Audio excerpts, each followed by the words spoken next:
Oke teman-teman, kali ini kita nggak akan ngebahas analisis teknikal yang bikin pusing, tapi kita akan coba jadi perakiraan cuaca buat pasar saham kita, IHSG. Yuk kita lihat bareng-bareng, apakah lautnya lagi tenang buat berlayar, atau, kita justru harus siap-siap menghadapi badai. Nah, biar gampang kita pakai satu perumpamaan utama ya. Anggap aja IHSG itu bukan saham, tapi semacam surat izin berlayar dari Syah Bandar. Kesehatan si IHSG inilah yang jadi penentu apakah kondisi laut cukup aman buat kapal-kapal kita, saham-saham incaran kita, untuk mulai berlayar. Soalnya kalau surat izinnya aja udah kelihatan ragu-ragu, ya kapal lain mendingan diam di pelabuhan aja kan? Masuk akal banget. Oke, langkah pertama kita mulai perjalanan ini dengan coba memahami dulu kondisi cuaca pasar saat ini. Gimana sih pemandangan dari anjungan kapal kita sekarang? Nah, kira-kira beginilah rasanya kondisi pasar sekarang. Para analisi nyebutnya pakai istilah keren kayak fase konsolidasi atau searching setup. Tapi kalau buat kita, para pelaut, rasanya tuh persis kayak jadi kapten kapal yang lagi berlayar di tengah kabut super tebal. Jarak pandang terbatas banget, kita coba cari arah, tapi nggak bener-bener yakin harus belok kemana. Oke, sebelum kita mikirin mau berlayar kemana, ada satu hal yang paling dasar dan wajib dilakukan. Cek kondisi kapal. Dan itu semua dimulai dari jantungnya, yaitu kekuatan mesinnya. Mesin kita ini siap nggak buat diajak jalan jauh?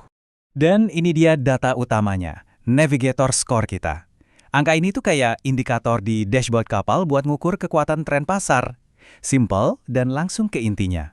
Dan angkanya cuma 40 dari 100. Terus, apa artinya angka 40 itu? Ya gampangnya, ini tuh kayak kita mau berlayar, tapi mesinnya batuk-batuk terus, nggak bisa diandalkan. Trennya lemah, tenaganya nggak ada. Kita jelas nggak bisa berharap perjalanan bakal mulus, apalagi sampai ke tujuan yang jauh, kalau kondisi mesinnya aja kayak gini. Oke, jadi kita udah tahu nih mesin kita lagi loyo. Sekarang, yuk kita buka peta buat lihat rintangan apa aja sih yang ada di depan kita, di dalam kabut tebal ini. Kemana kita bisa gerak, dan di mana letak bahayanya. Nah, ini dia peta navigasi kita. Posisi kapal kita sekarang ada di 7362. Tepat di atas kepala kita, ada semacam langit-langit kabut di 7435. Ini rintangan yang susah banget ditembus. Tapi tenang, di bawah kita ada dasar laut yang aman di 7118 sebagai jaring pengaman. Dan tujuan akhir kita, Pulau Harta Karunnya ada di 8087, yang artinya masih jauh di depan sana. Sekarang, kita masuk ke bagian yang paling krusial, para pemain besar atau yang sering kita sebut paus. Gerak-gerik mereka lah yang bisa menciptakan ombak besar dan benar-benar menentukan arah arus di pasar. Jadi, mereka lagi ngapain? Jadi, di mana para paus ini? Datanya bilang status mereka itu searching footprint. Artinya apa? Artinya mereka itu baru sebatas mengamati, ngintip-ngintip, tapi belum benar-benar turun ke laut dan meninggalkan jejak. Nggak ada satupun paus dominan yang memimpin pergerakan, dan volume perdagangannya juga, ya, biasa-biasa aja. Ini sinyal penting banget loh. Intinya gini para paus, ini lagi pada menepi di pinggir pantai, cuma nontonin aja, mereka nggak ikut berenang bareng kita. Jadi, siapa yang bikin pasar gerak sekarang? Ya, sebagian besar kita-kita ini, para investor retail. Dan situasi kayak gini punya risiko yang sangat spesifik. Dan ini dia bahayanya.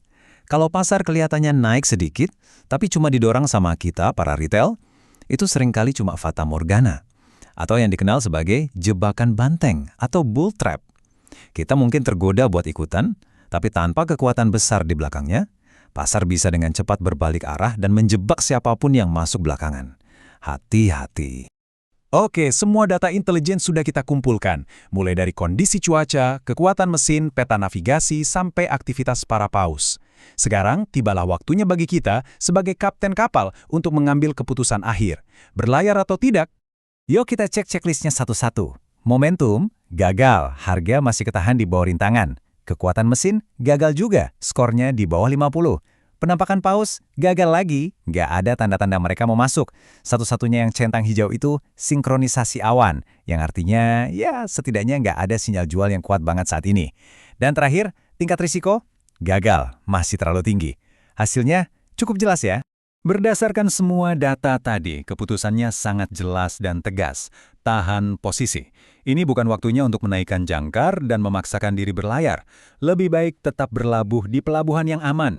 Kenapa? Logikanya sederhana banget.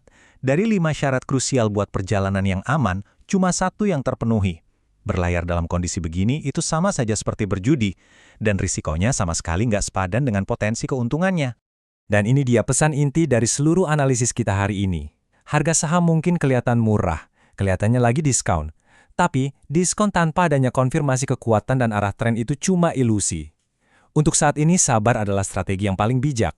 Jadi, untuk sekarang kita semua sepakat untuk menunggu.